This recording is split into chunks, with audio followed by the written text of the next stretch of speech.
What's up, everybody? It's Luke James, not the singer. If you're looking to contact me, you can hit up this email that's right here. But today I'm going to hit you up with my thoughts and opinions on this new album from Drake called Certified Lover Boy.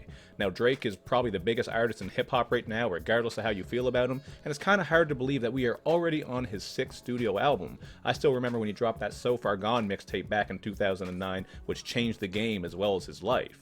Now, I would say I considered myself to be more of a Drake fan back with his earlier work. I'm talking about projects like Take Care and Nothing Was the Same, but as things have gone on, he's really gotten a bit dry and he hasn't mixed it up. I mean, we look at projects like Views and Scorpion, where he was doing the bare minimum with these long, bloated projects, these songs that just took no risks at all. That's sort of where he's been losing me in recent times, although I still like the odd song from him because he knows how to make hits, he's got some catchy hooks, and when he wants to rap, we all know that Drake can spit bars. Now, I'm not going to jump into his full discography here, because if you want to know my thoughts on that, just check out the Drake podcast I did where I actually ranked all of his albums. So I'll post a link to that at the top of the comment section if you're interested, but right now we are going to talk about Certified Lover Boy. And one of my main takeaways here is that Drake is not showing any real growth. He just refuses to take any risks at all, but I do understand why he sticks to his formula because it works. They do call it the music business for a reason, and Drake certainly has his business in order because every time he drops, he is doing these insane numbers and raking in the dough. So I do understand that, but it is frustrating because I feel like he could take even a tiny risk and still put out a dope album and make that money. You know what I mean? I don't feel like he has to do the same thing every time. He's built himself up enough as an artist that a tiny risk is not going to ruin his career.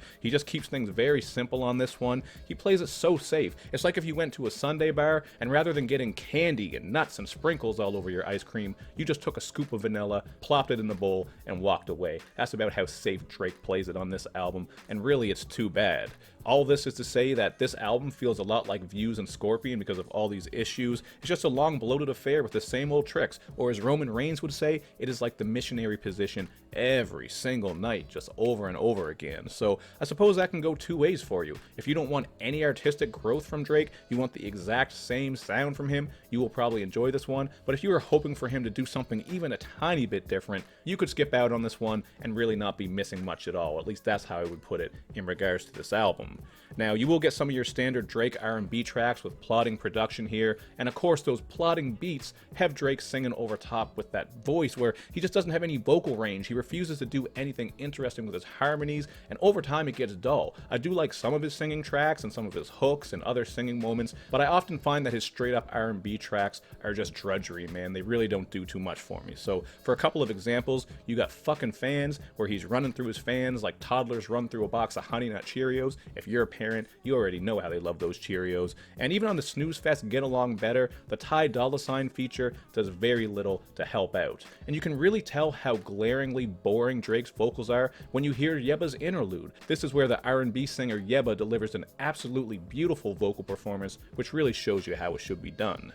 Then we get one of the worst offenders on the album with N Too Deep, where they took one of my favorite rap songs of all time. I mean all time. It's called Get Throwed by Bun B, featuring Jeezy, Zero, Pimp C. There's also a version with Jigga Man on it. Love this song. Drake took this shit and absolutely ruined it, man. It's like someone coming into your house and shitting on your pizza right when you set it on the table. What he did was he took the beat, slowed it down to an absolute crawl. It's like pouring molasses down a hill. And then he was singing on here like audio NyQuil. It is just pure boring, man. I really hate how they did me dirty on this song. And then on the second half of it, you get a very typical trap joint from Future. And Future, by the way, is also featured on the song Way Too Sexy, which is a cringe fest, man. They very awkwardly try to remix Right Said Fred's I'm Too Sexy. Or maybe I shouldn't say remix, but they're taking stuff from that song, which was a smash hit in the 90s. That song was basically a meme song before we even said the word meme. But I thought this song really came together poorly. I wasn't a big fan of it. But if you just want a slapper, like I wouldn't argue that it has big bass on it. Obviously it does.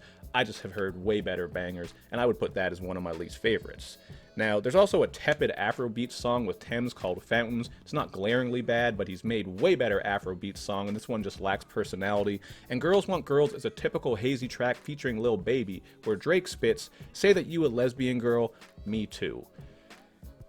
You can file that as one of the worst lines of 2021 by far, and you are going to hear some lines like that once in a while, although for the most part, I do think Drake can rap when he really wants to, and I will talk about some of the better rapped verses as we move on. You're going to hear some more lazy bars on Poppy's Home, where he says that he has models in the bathroom doing something that is not Pepsi. Spoiler alert, he's talking about cocaine. And then you have Nicki Minaj coming on here, just a yap. I don't know why that was thrown on there. It's very annoying, not needed, and it kind of took me out of the track because I did like the production here. It's very soulful and bouncy as it borrows from Montel Jordan's song Daddy's Home. So this is one of those tracks where you get a little bit of good, you get a little bit of bad. It's not awful, but it could have been better with some minor changes. And you know what? You'd think as a father who is about to turn 35, Drake might be stepping his content up and going a little bit deeper, but he's really not, man. Even the sound of this is showing no growth, but his content as well is showing very little growth. I mean, you get some pretty typical musings on life, fame, and fatherhood once in a while. Nothing too crazy, but you're getting some of those IG captions. But for the most part, I would refer to much of this album as man-child rap. That's what it felt like to me. I'm not saying I expect the craziest, deepest bars from Drake, or that he has to be incredibly mature. I know he's making some fun music here, but I really would like to see some more growth in what he's saying. But it seems like he's just on the same shit all the time for years and years. It's the absolute same thing from him, whereas growth would make a big difference if he would just expand it a little bit. But again, it's a music business. He knows what he's doing, and this project has already broken a lot of records. So as far as that goes, I mean, fuck what I'm saying. I'm just telling you what I would like to hear sonically, and, you know, just making some different artistic choices to make a more interesting project. So, you know, he's still infatuated with strippers, as heard on the cloudy rap song TSU. I did kind of like the vibe to this one. It's just a very breezy track, but it's nothing special. And on the dark and bassy In the Bible, Drake and Lil Durk are on here crooning about their body counts, which I assume their body counts combined is probably higher than the body counts combined of Michael Myers, Freddy Krueger, Jason Voorhees, Chucky, that motherfucker from Jeepers Creepers. What's his name? I forget, but just put all of them together. Maybe even throw Pinhead in there. Maybe even Pumpkinhead. You could throw Leprechaun in there if you want, you know? Lep in the hood, up to no good. We all know how that goes. I would also say another moment here that kind of stuck out to me in regards to having some man-child content is on Pipe Down, where Drake is rapping and singing about how he gives this girl all this money, he gives her all this dick, but she's still not satisfied and he cannot figure out why, man. So you know what he does? He tells her to pipe down like a bus driver would do to a bunch of rambunctious kids who are throwing paper or maybe cinnamon hearts because it's close to Valentine's Day. That's the type of shit that Drake is on. Really just keeping it kind of childish, you know what I mean? He's not really showing a lot of advancement in all this, but to be fair, I mean, I've been married for 8 years. I'm still learning shit about relationships. So we all have a ways to go. But man, Drake is just, it's like he's just not changing anything at all in his life. That's what it feels like when you listen to his music anyway. I would say that song Pipe Down, though, it's kind of decent. I kind of like that beat. Has a soulful feel to it, some catchy moments. Not something that would be a favorite of mine, but it is listenable and it's all right. Now, we are going to talk about some of these better rap tracks that I mentioned earlier, because you are going to get some of those soulful strip-back joints where Drake is just unloading verse after verse. So these are some of the album's highlights, in my opinion. I'm talking about Champagne Poetry, 7 a.m. on Bridle Path, and The Remorse. They all fit the mold as Drake just unloads about all kinds of stuff, including, you know, his rise in the rap game, loneliness, distrust in other, and those typical musings on all the other things that I've already discussed. But there are some more interesting moments in these songs that I got to break down right quick. So on The Remorse, you're getting some shots fired at Kanye, but man, on 7 a.m. on Bridle Path, you're getting probably Drake's best rapping on the album, and he is roasting Kanye in some of these bars. So I'm just going to paste some of them down there in the corner. You will see those. I thought the Denmark-Copenhagen line was really dope. He rhymed puto with Antetokounmpo. I always struggle to say that. I probably fucked it up, but he just made that a rhyme because that was a topic of discussion, so that was a pretty funny moment. And I even chuckled when he says he runs the country, Trudeau, which is obviously a reference to the Prime Minister of Canada, Justin Trudeau, who I think looks incredibly close to Dave Seville from Alvin and the Chipmunks. Look at that picture, man. You can't tell me that he does not look like him. They're damn near identical. You get more shots at Kanye as well as the whole music industry on No Friends in the Industry. I did like the production here because it borrows from 3 6 Mafia's classic, Niggas Ain't Barring That. But I do have to say, Drake is constantly talking about trust issues. He can't trust anyone. Everyone's always playing him. He's dealing with all this shit. Again, this man has got to show some growth. You're still having all these problems all these years later. I know it's got to be hard when you're this famous and popular. You got all the girls in the world and all the money. I know that doesn't make everything okay. But if you're still struggling with friends, man, maybe there's a common denominator there. Maybe there's something you got to figure out. But this is just a common theme among many common themes on this album. It's all the same shit we're hearing from Drake. It's not like he's leveling up, man. This was a goddamn video game. This was like Final Fantasy. He'd be like a level 1 fighter with a fucking wooden shield and maybe like a cloth shirt or something like that. He is not stepping it up anymore, man. He's just staying in the same damn place. Now, I will say I did like Knife Talk as well. You get a highlight here because Project Pata is featured with a dope verse. 21 Savage has a good verse on here as well. He continues to improve and his style sort of fits what Project Pat has always done, has a similar flow.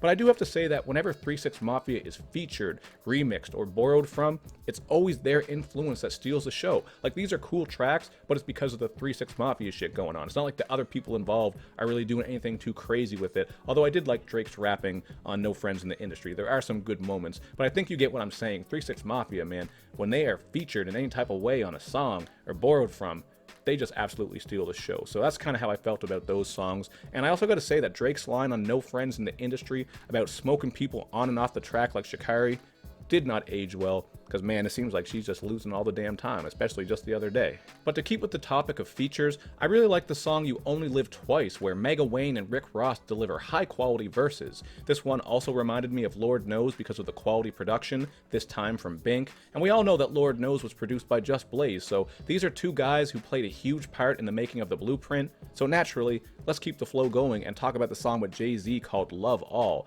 And you guys know that I am a big Hove, Jigga Man fan, but this song to me was just kind of lackluster. It did not hit me as hard as I would want a song from Drake and Jay-Z to hit me. The production is very hazy and atmospheric, it's not trash, it's just kind of there, and I didn't think the performances on this were that great. Drake is basically sleepwalking, it's not the best verse I ever heard from Jay-Z, so it's fine for a background track. It's not really like one of those songs where you're jumping to skip it, but it's not exceptional either. So overall for me, man, I'm going to give this one a 4.5 out of 10. I did enjoy some of the stuff here, but it is just a bloated, draggy Drake album with like zero artistic growth, man. The shit sounds like I heard most of it all before, not just the actual sound, but also the stuff that he's rapping about. There's nothing here that's going to have me coming back to it, and honestly, I'd rather just listen to the older Drake projects that are so much better. Even if you're reading this, it's too late. Showed a little bit of growth there, you know, he's going with a bit more of a darker style, some of the flows were different, but this one, I don't know, man. This, Views, and Scorpion, man, oh man, they are just bloated like river corpses that are laying face down. So these are 3 of the worst projects in Drake's discography in my opinion, but I'm curious to know what you guys think, so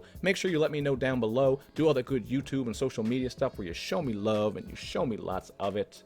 Thank you for watching, everybody, and I will see you next time.